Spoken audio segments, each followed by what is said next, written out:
एक महत्वाची बातमी आहे. भाजपच्या हाजी अराफत शेख यांनी भाजपचेच आमदार नितेश राणे यांना चॅलेंज दिलंय. तर तुम्ही कधीच कोणतं स्टेटमेंट करू शकणार नाही असं हाजी अराफत शेख यांनी म्हटलंय. रामगिरी महाराजांबाबत कुणी मस्ती केली तर घुसून मारू असं वक्तव्य नितेश राणे यांनी केलं होतं. हमारे रामगिरी महाराज के खिलाफ अगर कुछ भी मस्ती तुम लोगों ने किसने भी की तो तुम्हारे मस्जिदों के अंदर आके चुन चुन के मारेंगे, इतना ध्यान में रखो।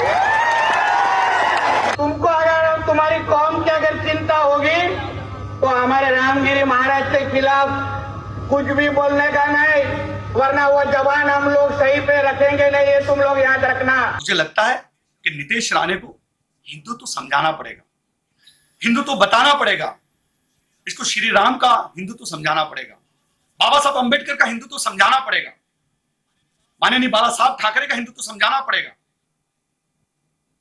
ये कौन से हिंदुत्व की बातें कर रहे हैं? मस्जिद में घुसेंगे और मारेंगे? आइए, कौन से वक्त में आएंगे?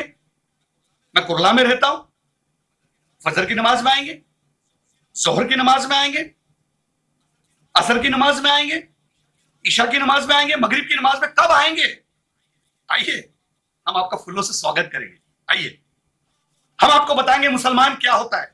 जिस तरीके से मेरी भूमिका है, जिस तरीके से मेरे आंदोलन है, जिस तरीके से मेरा पॉलिटिकल करियर है, अगर मैं उस भाषा में आ गया तो आप कभी भी कोई स्टेज पे बोल नहीं पाओगे। कोण काय आपल्याला करत नाही हो, कोण नाही बघा, मी आपल्या जिभेला काय हाड आहे नाही, पाहिजे तर त्यांना बोलतो, त्यांच्या समोर चालून जातो, कोण नाही काय बोलत, बघून दरवाजे खिडक्या बंद करतात, त्याचा काय गब्बर आलाय।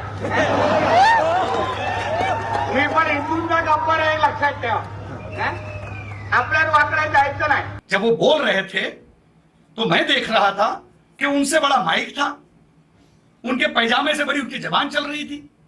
छोटे बच्चे, आपको समझना पड़ेगा, बकले डेनी, आपकी बकरी ऐसी आवाज, और आप कहते हैं कि मैं हिंदुओं का गब्बर हूं। आप हिंदुओं के गब्बर नहीं, हिंदुओं के गोबर हो।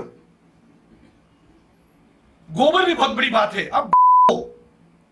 आप गोबर नहीं, जिस तरीके की भाषा आप कर रहे हो, अगर गोबर भी बने होते तो अच्छा लगता कि कहीं तो कहीं आंगन में लिपने के काम में आते, लेकिन आप, आपकी बातें, आपकी जबान, आप जो जिस तरीके से बात कर रहे तो आप ऐसी बातें कर रहे हैं।